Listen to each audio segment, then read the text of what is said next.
Hope that you are doing well. We're going to have kind of a informal chatting sort of stream with some music in it as well. How does the audio sound? Hello. Hello. A good amount of people already. I'm happy to see that.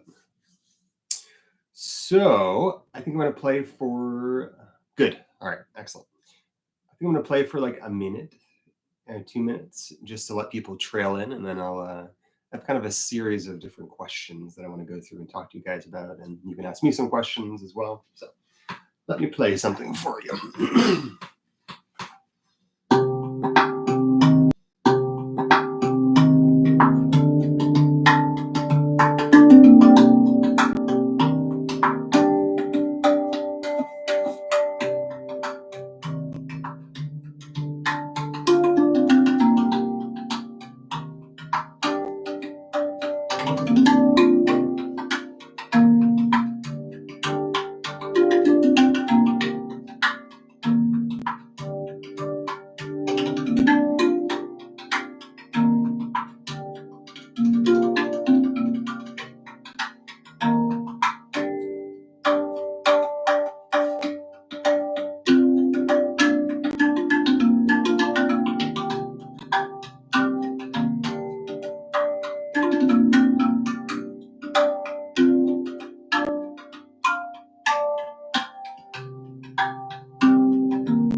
Okay, good. We have a bunch of people in here now. Fantastic. Good morning or afternoon, everybody. It's like 1 o'clock here for me. So 5 a.m. Good. I'm glad it sounds good. It's nice to see all the people that usually join my live streams in here as well. So as I was saying in the beginning, we're going to kind of do this in a different way than I normally do live streams. I'm still going to play music interspersed throughout this, but I have a series of things I want to go to talk about myself and how I got started with the Rav and about my journey with it. If you guys have questions going through this, I'll try to pay attention, but I also have Rav paying attention as well, so they can keep track of anything that you guys ask. So if we don't get to it in this lesson or in this live stream, then we can answer it in another one. So if everyone in here, I'm curious where everyone's from. I'm in Massachusetts, by the way. So wherever you're from, please write that in the chat. I'm curious to see that. There's a little bit of a delay between us too, as with all live streams. So if I don't respond quickly, that's why. So I want to get into why hey, how's it going? Oh, Italy, Arizona. Nice. Hi, Kelly. Kelly's one of my students. I already have maybe like 10 of my students are in here right now, which is fantastic. So in terms of why I first got into playing music,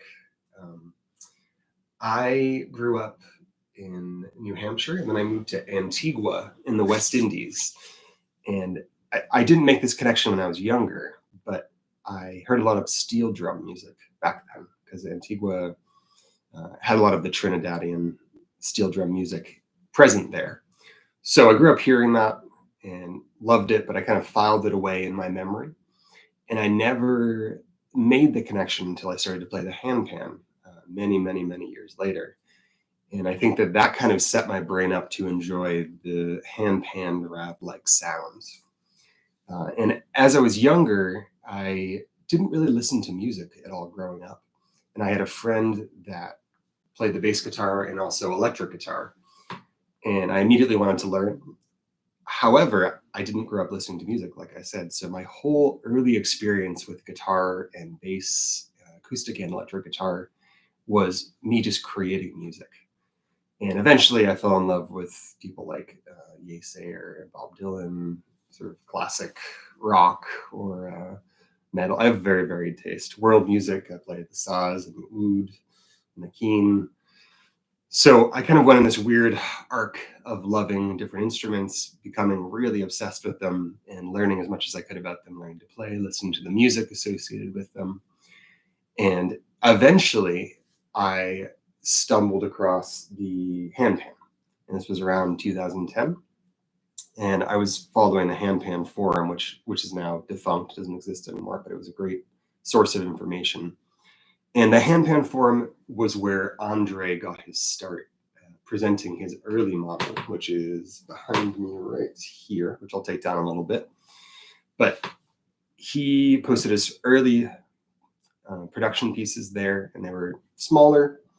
They were still being figured out, but a lot of handpan makers use that as their place to market to people. And there's a lot of new makers at that point, but it was a very, very small community. So it was a really exciting time to become involved in it, because I began to be present in that community right as it picked up speed, which was really fun. In terms of why I compose versus solely improvise, after teaching about 900 to 1,000 students a year for the past 5 years, I've really come to the conclusion that you can absolutely progress as just an improviser, for sure, but it takes the right personality. If you compose a piece, and by compose I mean you just organize your thinking. It doesn't have to be something that is super difficult or super long. It could be just, I have 2 sections and I alternate between these 2 sections. But people that learn from teachers like myself who actually write music, a piece, are able to replicate that and refine their skills. If every time I sit down, I'm like, all right, what am I going to play? And I kind of randomly play, no problem with that. It sounds beautiful. But it doesn't allow me to refine my skills as much, because I can't reflect, oh, I don't like the quality of that strike. What can I do different to improve the quality? So composing makes you want to play, because it's the same sort of mentality of, if you're learning acoustic guitar and you want to learn to play a popular song, same thing on the Rav. The way I teach for people is teaching through my own music. I have about 10 lifetimes worth of Rav and handpan music that I've written over the last 10 years.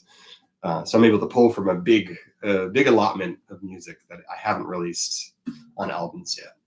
And that seems to be very useful for people. So let's see. New Zealand. That's awesome. Hey, Chuck, how's it going? Again, any questions you guys have, feel free to write them in the chat, and I'll try to get to them by the end of this. And if not, we'll get to them next time as well. In terms of people who inspire me, I'll be honest with you, I don't listen to a ton of handpan music or a ton of Rav music. I think one of the best ways to feel inspired in your own playing is to listen to things outside of the genre that you're interested in. And I'm spending so much time playing music that I honestly don't listen to very much music aside from my own if I'm working on a piece. But I think looking for styles that you connect with, and then choosing to use techniques from that, patterns from that, is a good way to start. If you're a very beginner player, I think finding a person that has an organized way of teaching is a great way to start. Like myself, I teach in a very organized way. And that allows you to start to develop your skills in a way that you can play and work on and start to grow more. But early on in my handpan world, when the hong was the primary instrument, I was very interested in David Swarup, who was an early handpan player, also Daniel Waples, Hang Massive, everybody knows Hang Massive. But those 3 were the earlier players. Dante Buki as well, who's an American player. He's a fantastic hong performer. He passed away, but he was a great player. I think a lot of those people had very organized playing, although Swarup was an improviser, or is an improviser. They had something that felt like a song in their music. And I think what attracts me to the Rav and the handpan is that you can take the approach of, I'm not going to create a song and I'm just going to create a soundscape. But that soundscape could be organized, meaning that you have pieces that you repeat and you change, or it can just be random. And either way, both styles of playing sound beautiful. So it's really a taste sort of thing.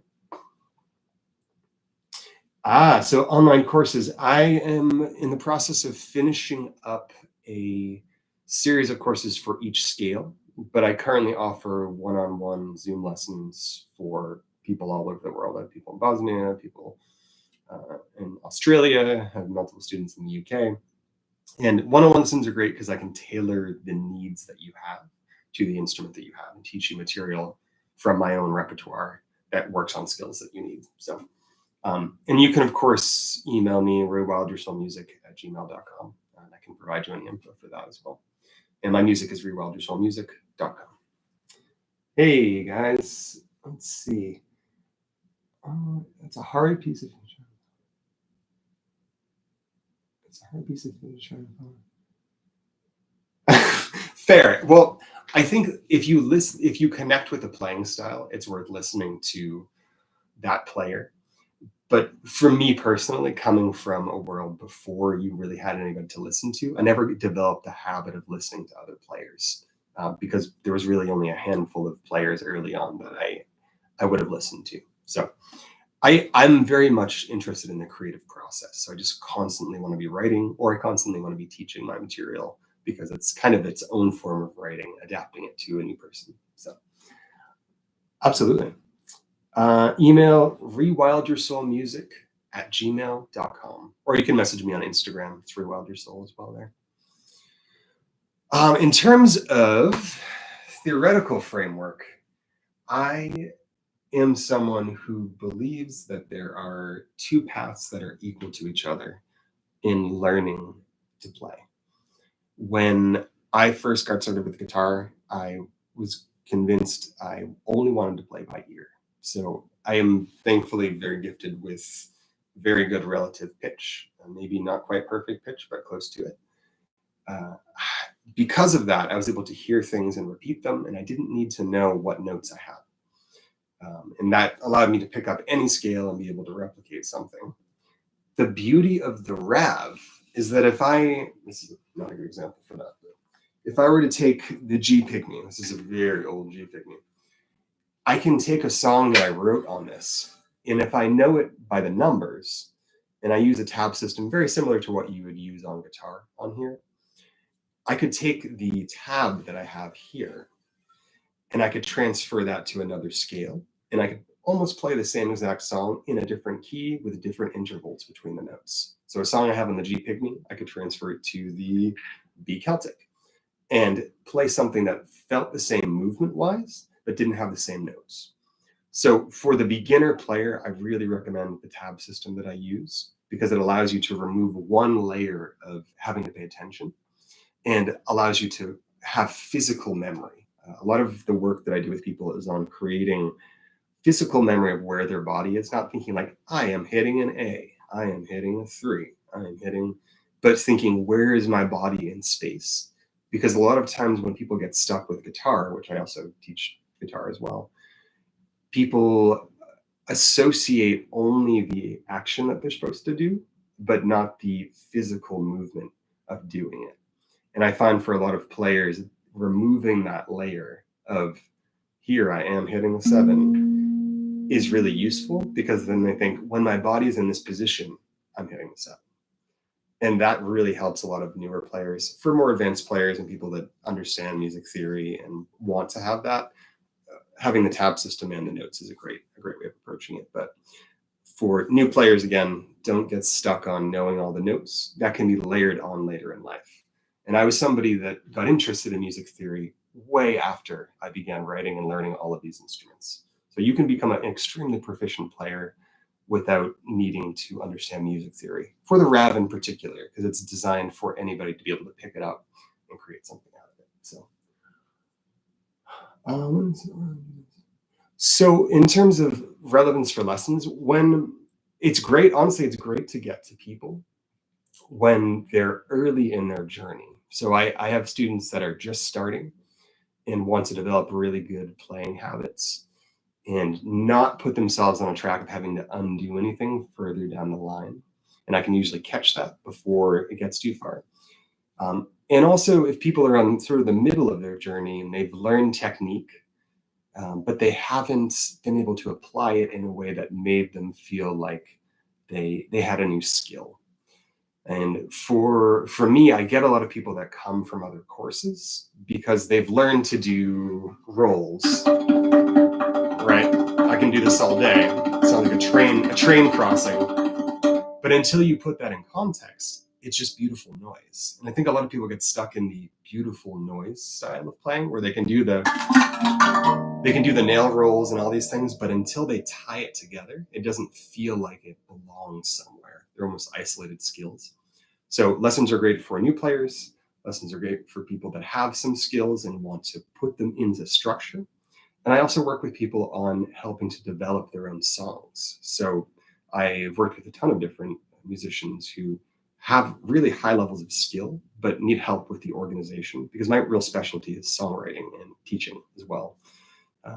So that allows these players to say, oh, I can see how these pieces connect.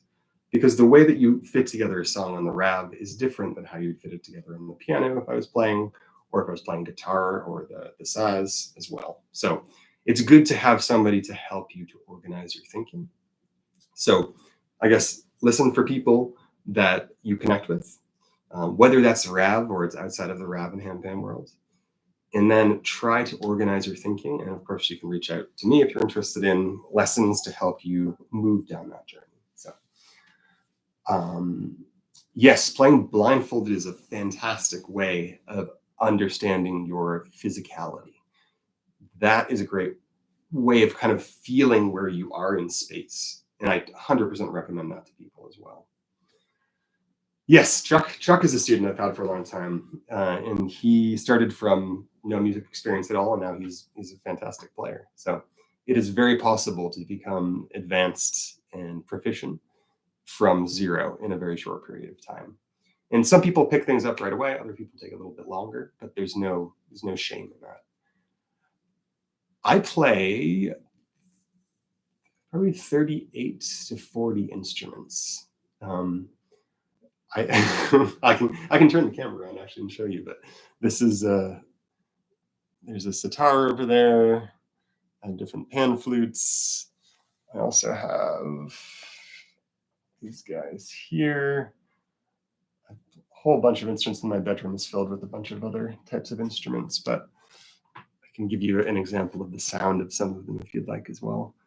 And this is what informs me and kind of makes my writing different than other people's, is that I come at it not just from the Rav world, but from the world of other instruments. So I'm not solely tied to the Rav experience when I'm playing. So I'm kind of drawing from different angles.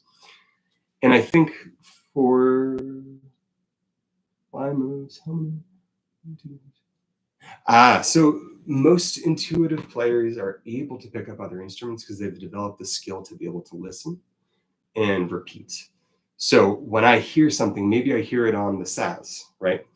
And I actually had converted a song on this instrument from the oud, and I didn't really need to know the notes. I listened to it and said, all right, I'm going to convert it to this instrument by listening. And developing that listening skill, if you don't want to be somebody that is relying on music theory solely, and it's good to have a balance between understanding music theory and being able to listen, but having the ability to listen and then replicate is a really important skill. And a lot of my classically trained friends do not have the ability to listen and then play. So they're kind of two skills that fit really well together, but it's good to develop them kind of in parallel, or eventually develop them in parallel. So next scale, how do you choose the next scale? So I honestly think a lot of people start with the B Celtic. And I think, yes, I will definitely play other instruments for you too. I'll play a couple in this stream actually. When you're choosing sort of an intermediate scale, I like to start with the B Celtic or B Kurd. B Kurd I like a little bit more if you're looking to go further into your playing, solely because you have that half step in the second note position. And that allows you just to add a little bit more of a chord progression if you're somebody that wants to be writing with that scale. If you're someone that just wants to kind of play randomly and improvise, B Celtic is perfectly fine. Great choice. I bring both to performances, so I equally love them both. Kurd is a good second step if you haven't purchased one yet. I also think the G Pygmy is a great instrument. I have so much material written on that. It's accessible, and it has a lot of movement that allows you to write something and alter the root. And I can kind of give you an example. So if I was playing this is a Celtic, a very old Celtic from 2016, I think. If the easy way to tell on a scale how much movement you have, I'm going to scoot you down a little bit so you can see. If I instrument and I play something with one hand, so right, when I put my other hand on a root note, and the root notes are the center all the way up to where you hit the octave note. So on the Celtic, it's the center and 3. That's the octave. So if I have a pattern and I change what the root note, I'm on the 1 now, I'm on the 2, now I'm back to the octave. That's essentially the amount of movement you have for that scale. So in the Celtic, you really have 1, 2, and then you're at your root. So it's a little simpler for people to play. It doesn't take as much thought process. Whereas something like the Pygmy, if I were to go on this one and count up 1, 2, 3, 4, and I'm at the octave note. So if I were to do that same process where I was doing, listen to how changing the root note.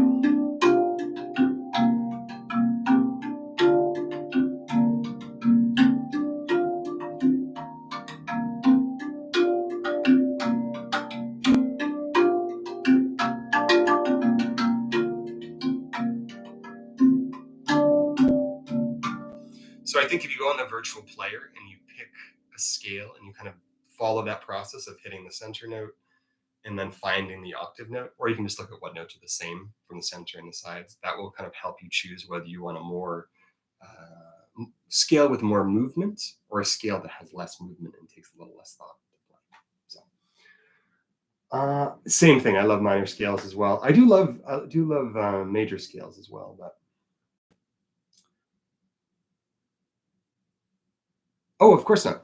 Yeah. So the range, I use a sliding scale, and you could use any tone drum, any handpan. And I tried to set it up because not everybody makes the same amount of money. You know, I'm a music teacher and performer, so I totally get it. And it's 55 to 100 range for a 1 hour lesson, and the lesson includes a video. It includes a tab for that lesson, and obviously contact with me in between lessons if you have any questions or anything. And no questions asked between that range. It's fine. And I'm very flexible, so if people do other arrangements, we can shorten the lessons and all of that. But it's worked out pretty well for people, and it seems to work well for different countries because obviously the U.S. Dollar is worth different than the euro and all of that. So it's been pretty fun. Also, the same thing that you learn on the Rav, and this is a great thing about the Rav, you can apply the same logic to handpans. So if I know that I have a song written on the B chord Rav, and I pick up a C chord, which I have a C chord up here, that I can still play my song that I wrote on that instrument. I'm gonna have to change a little bit about how I strike it, but it's pretty much the same layout and phrasing. So it's really easy if you tab something out in your head using the tab system I use to transfer it to a different scale, even if it's the same scale but a different key. No problem at all. Absolutely. I can definitely send that, Crystal, no problem at all. Would love to do that. I often go to New York and teach big group classes. I was just on the Cape and taught a Rav class as well. We had 15 players, and I'll be posting a video, or Rav will be posting it soon, of that. But it's an amazing experience to play as a group and play a piece as a group. So highly recommended if you can make it to one of those. There's going to be a meetup coming up in May in Massachusetts, and there's also going to be a weekend retreat on the handpan and Rav in July, 14th, 15th, 16th in upstate New York. So I can share that info as well for you guys.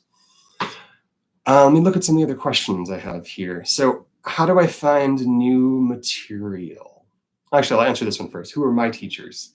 I started before there was really many people playing. So my teacher was me listening to myself and me taking music from guitar that I wrote or rhythms that I liked from other instruments and applying them to my own playing.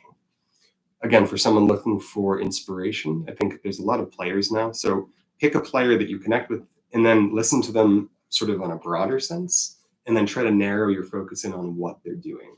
So if it's me, obviously you could ask me a question about what I'm doing, and I'm happy to talk to you about it. But having like 2 layers of listening is a great way to feel inspired and also listen to other types of music. So when I'm going to write new material, I'll often start either with an idea in mind. So like this, for example, this this song, which is on the new album, which is out tomorrow, which you should check out, Wild Spaces by Rewildyoursoul. This particular song started with, I liked this dyad, and in this case I'm playing the 7 and the 3. And I had been playing and teaching a phrase from a different song that was something like, and I said, what would happen if I, instead of shifted my attention from the left side, which the pygmy is typically a left-oriented instrument, you can usually tell what side your instrument favors by finding where the octave note is. So again, on the pygmy, this is the octave note on E4. So I was like, what happens if I start on the other side and I take a note that I like and add that into the rhythm that I had already?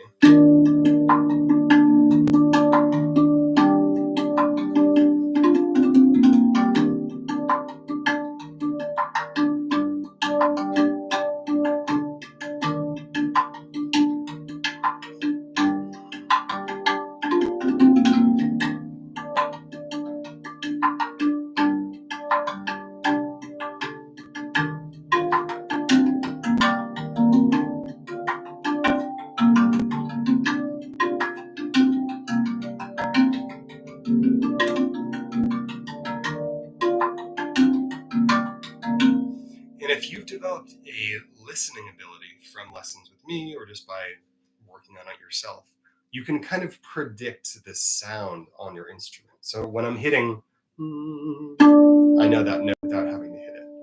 Or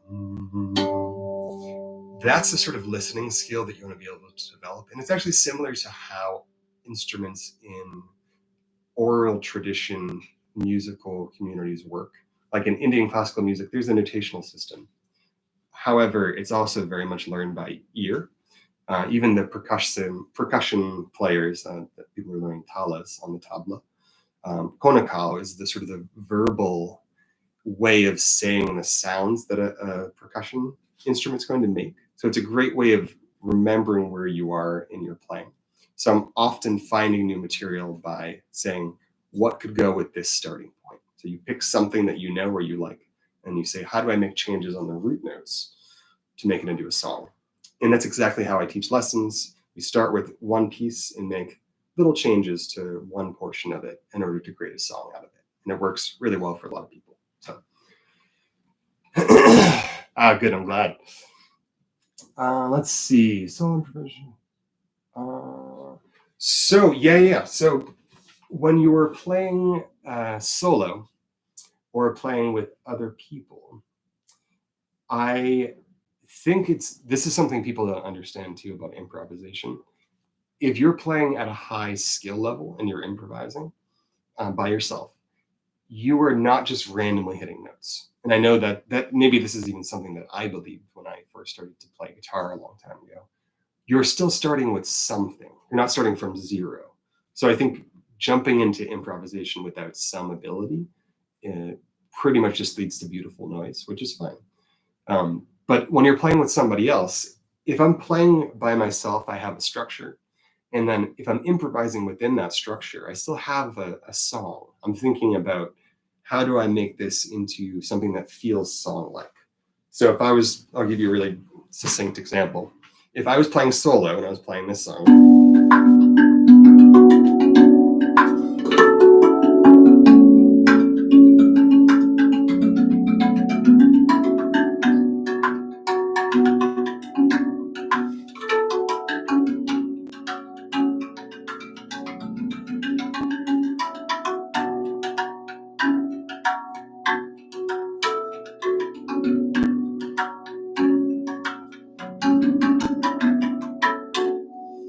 I'm thinking about the sections that I'm playing in. And the first part where I wasn't using the ding was the first section in my head. When I added in the ding, it was a different section. And then when I moved to this part, that's a different section. So if you're playing with somebody else, you have to decide who is leading that improvisation or that song that you're playing. So for example, on my last album, Lux Natura, which was with a mandolin player, my friend Aaron, we set it up so that I was defining the order of the song. And because he knew where I was going to go in my playing, because I'm a very organized player, I was able to play it and he was able to improvise on top of it because he's an amazing player. And we were able to make it really sound coherent. So if you come see me play sometime, I'll be at Pantasia, I'll be at a bunch of different places this year. You can hear that level of organization. And if you're closer, hopefully Aaron will be there as well. You can hear it with mandolin. But when you're playing with somebody else, picking somebody that is setting the structure and then allowing somebody else to improvise on top of that is really useful. If you go into one of Rav's newest YouTube shorts of me playing the piano I'm playing the Rav with my friend that's playing the piano. In that case, she was defining the chord progression and I was playing on top of that. And there's a bunch of examples I can give on my own channel. If you look for me playing with other guitar players and things like that, oftentimes I'm following their chord progression. So if you on the Rav are not picking where you're going and organizing it, the person you're playing with has to know what chords they can play with this, or at least what scale you're in. And you can tell them that by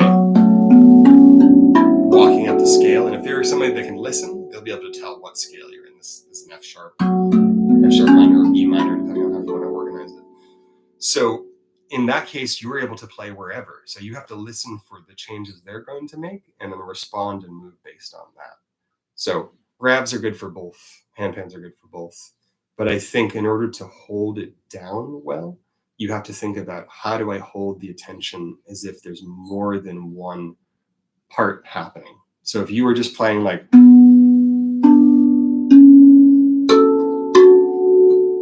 that style of playing for a couple hours, it works for yoga, it works for meditation. But if people are coming for a performance, they're hoping to have sort of a dual layer engagement, whether there's rhythm and then you're playing melody on top of that, or there's chords and melody on top of that as well. It's a long answer, but for mallets, yes, mallets are totally okay. Mallets on a handpan are a no-no for the most part. You could really use very, very soft timpani mallets on that, but I don't recommend it on handpans. On the Rav, it's no problem. The only thing that's going to stop you on using mallets versus hands is if you want to play dyads with one hand. You could double up and hold two mallets in one and then have a third in the other to play dyads. So if I wanted to play the 6 and the 4, I can play it with one hand like this.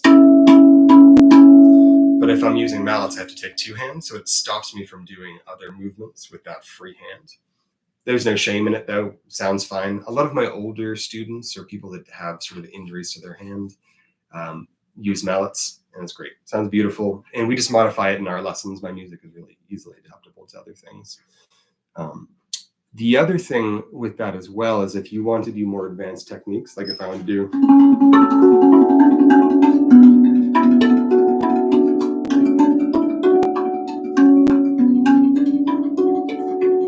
some of these sorts of movements, you couldn't do as easily with a mallet. You could do it. It would just require a different sort of motion, but you'll never have the same sort of fluidity.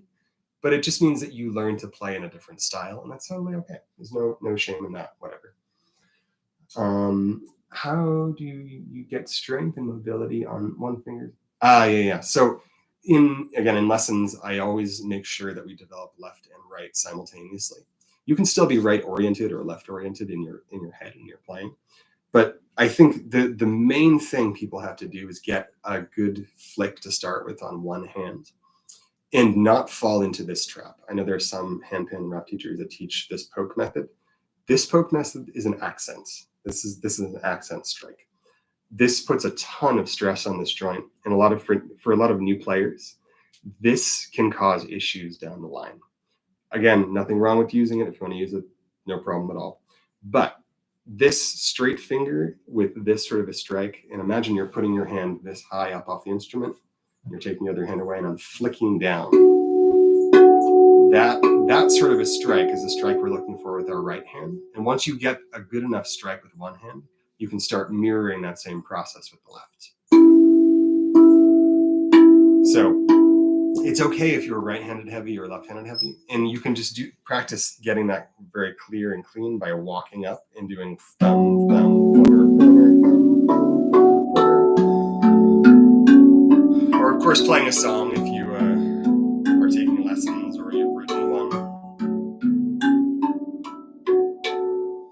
And mirroring that motion, so right thumb, right pointer, left pointer. Also, forcing yourself to write with your non-dominant hand is very useful. So if I wanted to play something that was left-oriented, that was trickier, maybe I have a song that's like, when you go to do with the left,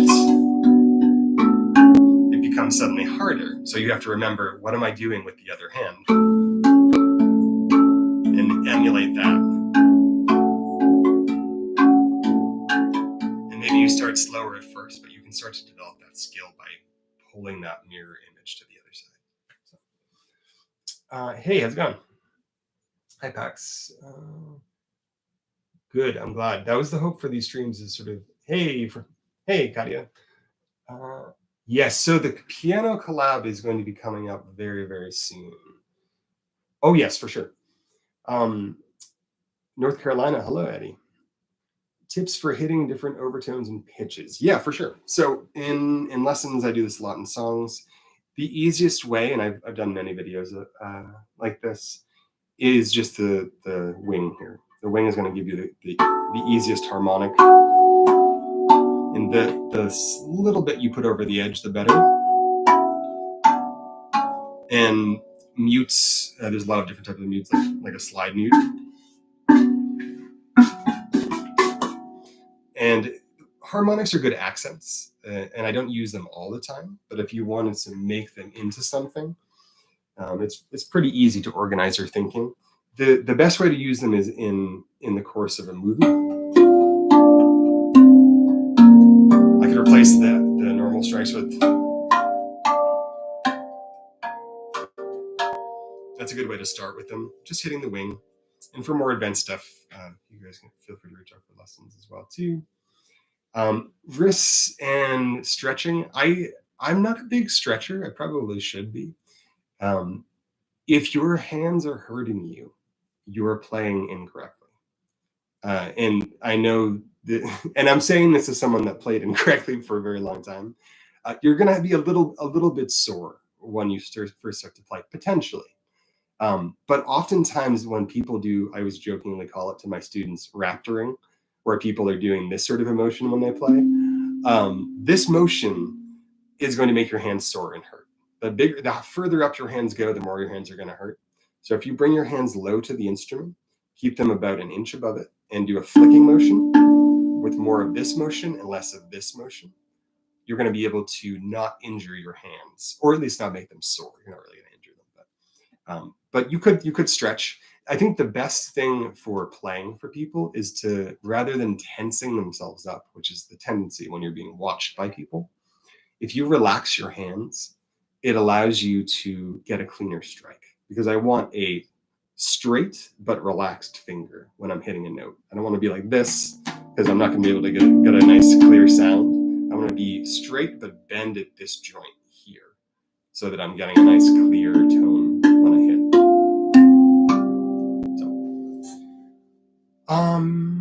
So what difficulties do I face as being a composer and a teacher? I think as a teacher, and again, I have like 20 to 30 students a week, so I'm doing this a lot throughout the week. I don't really have trouble writing. I'm one of the few people in my musical circle that I struggles with writing any new material. For me, it's usually picking and naming the material that I want on an album that's tough for me.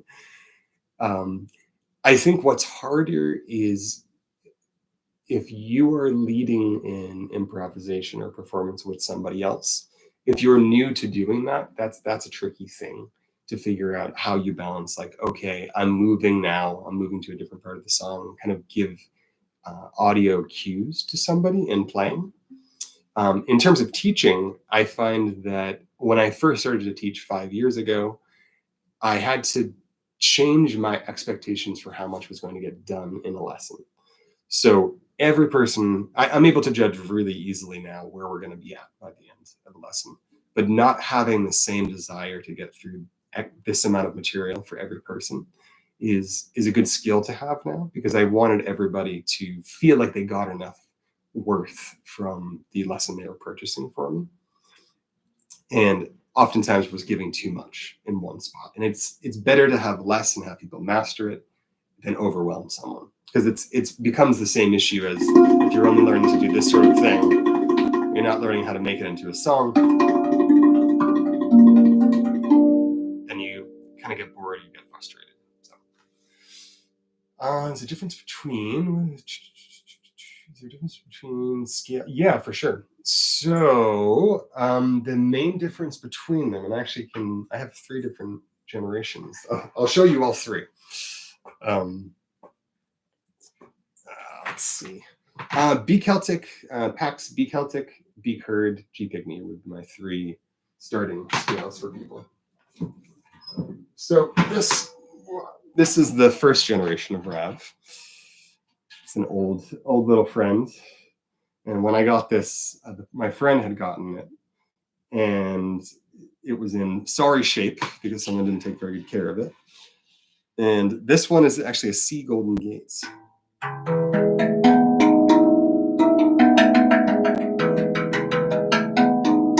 So the idea was there, the frame was there, the harmonics were there, but obviously there was a material difference that needed to be brought into it. Yeah, yes, I know. It's a lot to keep up with. So this is the first generation. You won't really find these. There's a handful of these out in the world. But yes, red Rav and blue Rav are from the same generation. Correct. Yeah. Anyone that had that coating that was textured slightly is the same generation. The next generation was an instrument like, there actually was more generations than we kind of quantify it as. This was the next iteration. This is a very old instrument. And this was pre-hydrophobic coating. So there's no coating on this. This is a G Pygmy. And these were really warm and woody. They sounded very, very much kind of wooden and warm. The next generation was with, and again, Rav doesn't differentiate these, but I do just because I have so many of them. The next generation, right after that, was when they added the hydrophobic coating. So these have a little shinier of an appearance because they have a layer on the outside, like the new generation does, that's resistant to water. These were a little bit brighter. The ones after this, the blue colored ones, are also beautiful. I'm going to grab one of those real quick for us. So we'll do a side by side.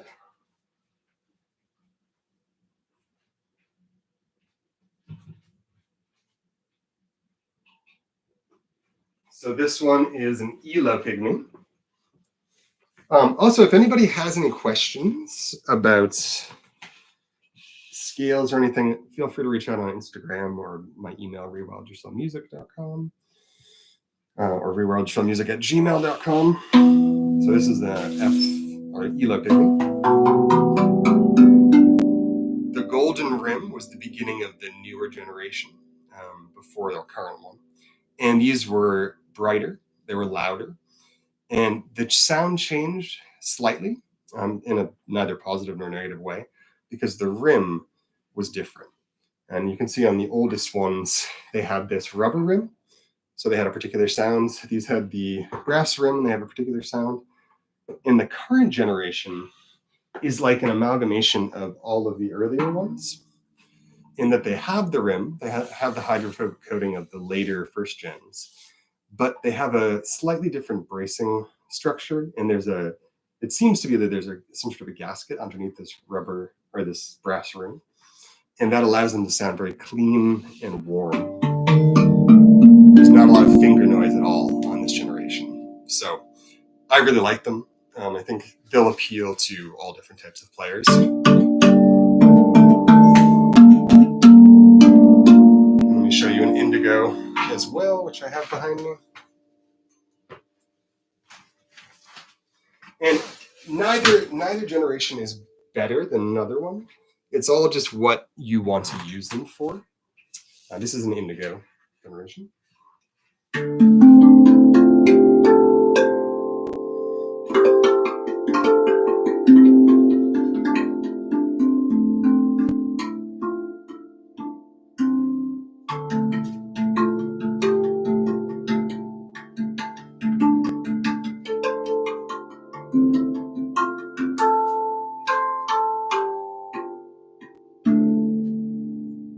They're very loud. They have a lot of volume, and they're very warm. So I love the combination on this current generation.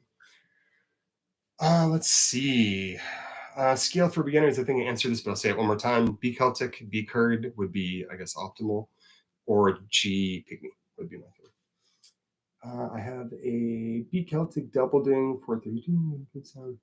It's 4 notes with fingers. So for the highest notes, make sure that you are using a flick motion, this sort of a strike. If you're using too much of this, then the angle that you're coming down will probably make it sound like muted. So try flattening out your hand, keeping it at the same level as your instrument, and flicking down low like this. And that will help you a lot.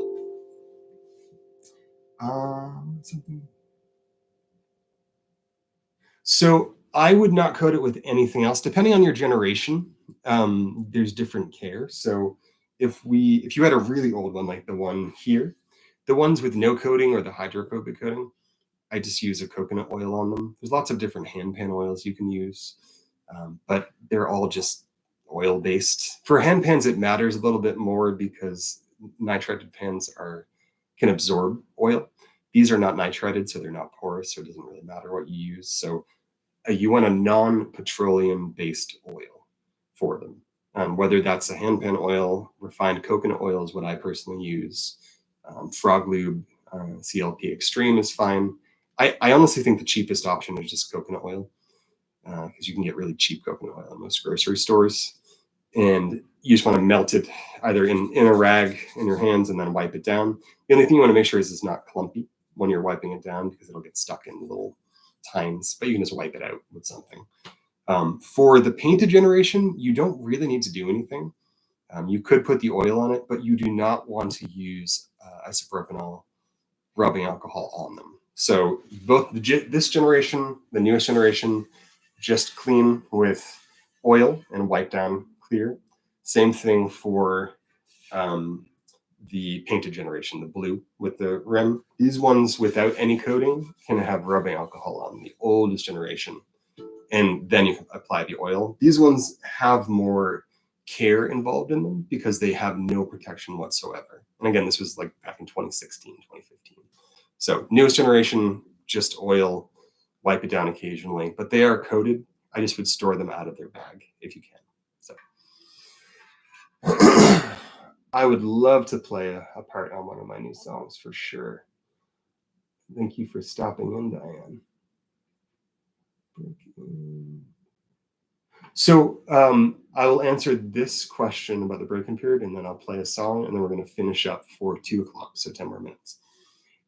Yes, nobody talks about this. I just know because I have like 36 raps, as embarrassing as it is to say that. The longer you play your instrument, the warmer it becomes. So my oldest instruments are some of the best sounding instruments I have, not necessarily because they were made better at that point, but they've broken in. And it's, in my mind, it's similar to a guitar, where if you're playing guitar for a long time, the longer it ages, the more the instrument kind of relaxes to the vibrations that it's experiencing. And that's why my Martin D15 from 2007, or no, before that, from 2000, sounds amazing. And you could buy a brand new one, it would sound completely different. I think it's similar for Ravs and also for handpans. although ravs can age without coming out of tune, whereas handpans often come out of tune as they age. So, but yeah, let me play you a piece from the new album. Give me 1 sec. I'm going to swap out scales here.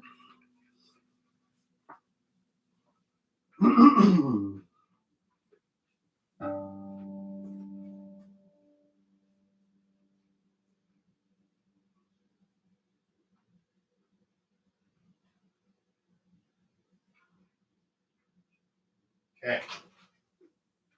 Great. Any final questions you have on there while I'm grabbing this?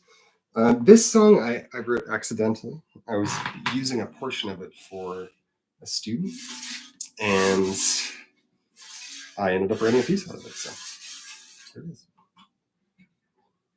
Scooch this guy over. And anybody who has questions about lessons and all of that, feel free to reach out. A lot of my students are in this already, but I'm a pretty low-key teacher. Little stress, or no stress, I should say. And you can learn at any skill level. Don't be threatened by any of the drama or silliness online. You can be your own sort of player. And also, I'm not interested in teaching you to play like me. I'm interested in you learning to play like yourself. And that's the most important thing for me, is not necessarily replication. Even though I'm using my music, it's you finding out how you're going to play something and create yourself. So here's a portion of a piece from the new album.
Longer, but that's an abridged version of that.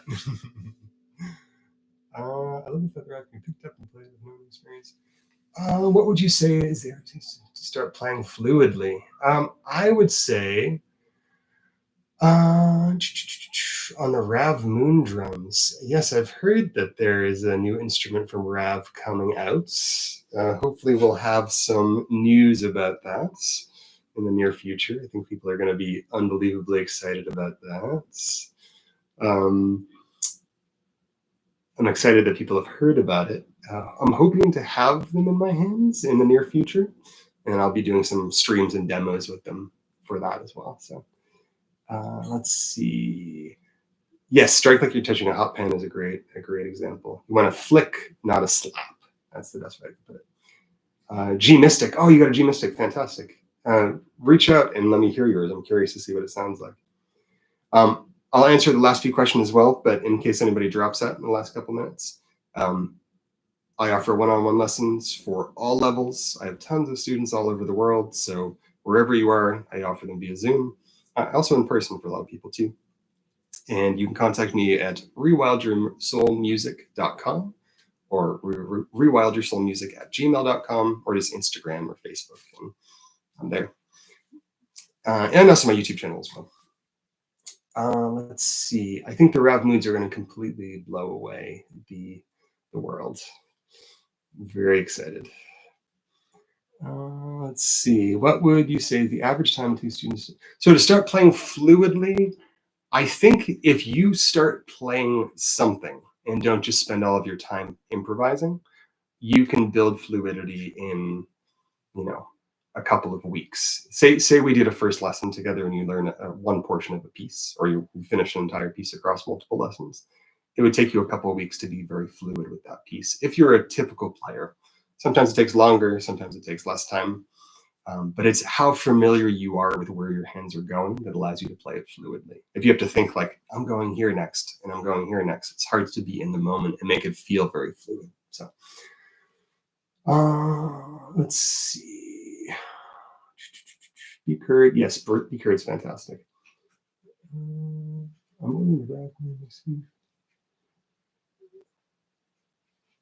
Oh, interesting. I didn't even know that they had announced the Rav Moon yet. Intriguing. Immediately. Can you say your Instagram? Yes, Rewild Your Soul is my Instagram. If you're interested in, thank you so much. I appreciate that. If you're interested in checking out the new album, I think I'm going to be doing a listening party either later tomorrow or Monday. Probably Monday. It's going to be out in most countries tomorrow, but I think Monday will be the listening party. So we'll get that email out to you guys and keep you guys up to date. Yes, thank you. I appreciate you writing that. Any other questions? So the Rav Moon, I don't know if we're supposed to talk about them yet, but they are going to be fantastic. So I'm going to have lots of new info about that in the near future. And I think you guys will be very stoked to see that. Rewild Your Soul is my YouTube and also my Instagram, rewildyoursoulmusic@gmail.com, email, rewildyoursoulmusic.com, and look for me on Spotify and iTunes tomorrow.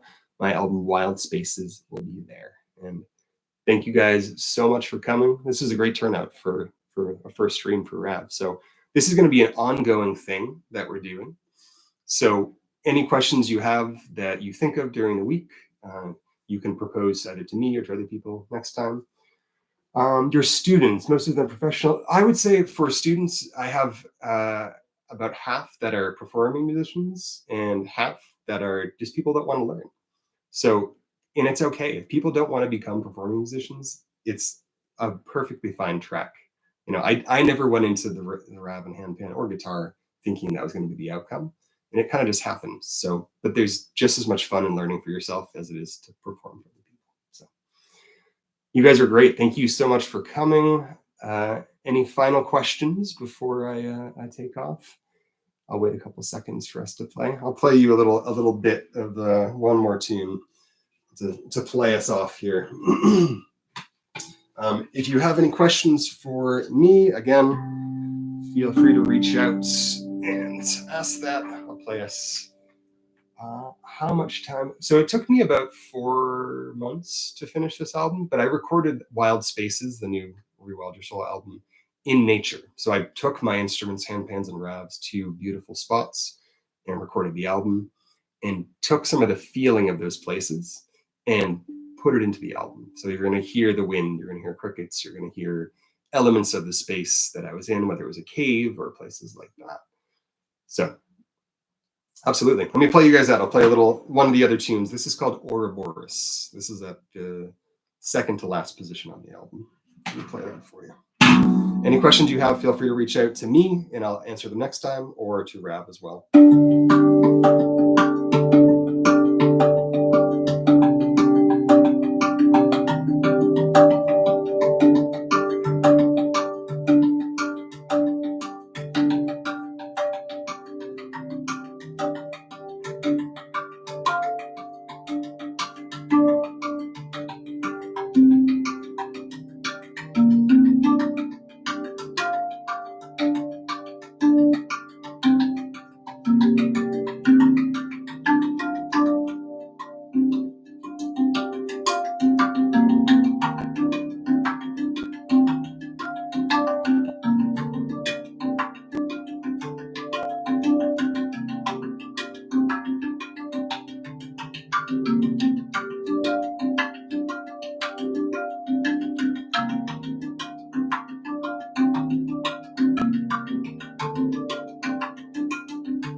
It's about 7 minutes longer on the album, but that gives you a sense of it. So yes, it's also on the Be Heard. So thanks for coming, Ferris. I appreciate you being here. Thank you, Chuck. Thank you, Katya, so much. Thanks everybody for hanging out. Any questions? Again, Rewild Your Soul on Instagram. My email is also in this, and maybe Rav can write in the description how to contact me on my website as well. So be on the lookout for new Rav releases in the future. Thank you guys for coming, and we will let you know when we're doing the next stream. This is going to be an ongoing thing, so I'll be talking to you guys again soon. Have a great rest of the day or evening or morning for wherever you're at. Stay well, my friends. Thank you. I appreciate your support as always, and check out the album on Spotify and iTunes tomorrow. Talk to you soon.